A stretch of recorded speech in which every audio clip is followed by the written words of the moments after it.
আপনার বন্ধুরা যদি আপনাকে বুদ্ধিমান বলে আপনার খুব ভালো লাগে, তাই না?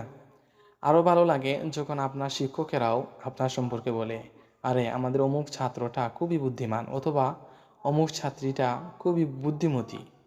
এমনকি আপনার বাবা মা বা পরিবারের লোকজনও যদি মনে করে যে আমাদের অমুক পুত্রটি বা অমুক কন্যাটি খুবই বুদ্ধিমান, তখন ব্যাপারটা আপনার মনে এক ধরনের তৃপ্তি এনে দেবে। আল্লাহ আমাদের অবশ্যই অহংকার থেকে রক্ষা করুন। এখন একটু ভেবে দেখুন তো, যদি বিলিয়ন বিলিয়ন গ্যালাক্সির সৃষ্টিকর্তা, সাত আসমানের প্রভু আল্লাহ সুবহানাহু ওয়া তাআলা আপনাকে বুদ্ধিমান বলেন, তখন অনুভূতিটা আপনার কেমন হবে একটিবার কল্পনা করে দেখুন। তো আল্লাহ সুবহানাহু ওয়া তাআলা কোরআনে পাকে কাদেরকে বুদ্ধিমান বলেছেন আপনি কি জানেন? তাহলে শুনুন। আল্লাহ সুবহানাহু ওয়া তাআলা বলেন, ইন্না ফি খালকিস সামাওয়াতি ওয়াল আরদি ওয়াখতিলাফিল লাইলি ওয়ান নাহারি লাআয়াতিন লিউলিল আলবাব।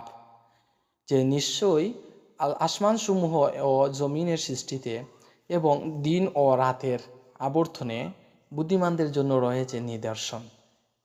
এখানে বুদ্ধিমানদের কথা উল্লেখ করা হয়েছে।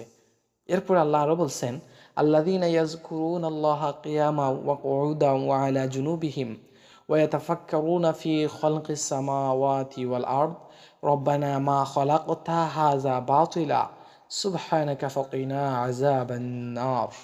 যে যারা আল্লাহকে দণ্ডায়মান, উপবিষ্ট এবং শায়িত অবস্থায় স্মরণ করে থাকে এবং আসমান ও জমিনের সৃষ্টির ব্যাপারে তারা চিন্তা করে, আরও বলে, হে আমাদের প্রতিপালক, তুমি এসব অনর্থক সৃষ্টি করনি, তোমার পবিত্রতা বর্ণনা করছি, সুতরাং আমাদেরকে অগ্নির শাস্তি হতে রক্ষা করো।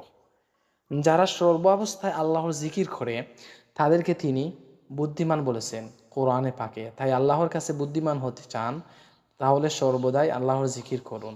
আল্লাহ তাআলা অন্য আয়াতে আরও বলেন, ইয়া আইয়ুহাল্লাযীনা আমানুযকুরুল্লাহা যিকরান কাসীরা। হে ইমানদারগণ, তোমরা আল্লাহকে বেশি বেশি স্মরণ করো। ওয়াসাব্বিহুহু বুকরাতাও ওয়া আসীলা। আর সকাল সন্ধ্যা তার পবিত্রতা ও মহিমা ঘোষণা করো। তাই এর থেকে বোঝা যায় বেশি বেশি আল্লাহর জিকির করলে আল্লাহ সুবহানাহু ওয়া তাআলা ওই জিকিরকারী ব্যক্তিকে বুদ্ধিমান বলছেন। তো আল্লাহ যাকে বুদ্ধিমান বলছেন, এখন দেখুন তার মর্যাদাটা কত উচ্চ মাকামে। এজন্য আসুন আমরা সর্বদা আল্লাহর জিকির স্মরণ করি।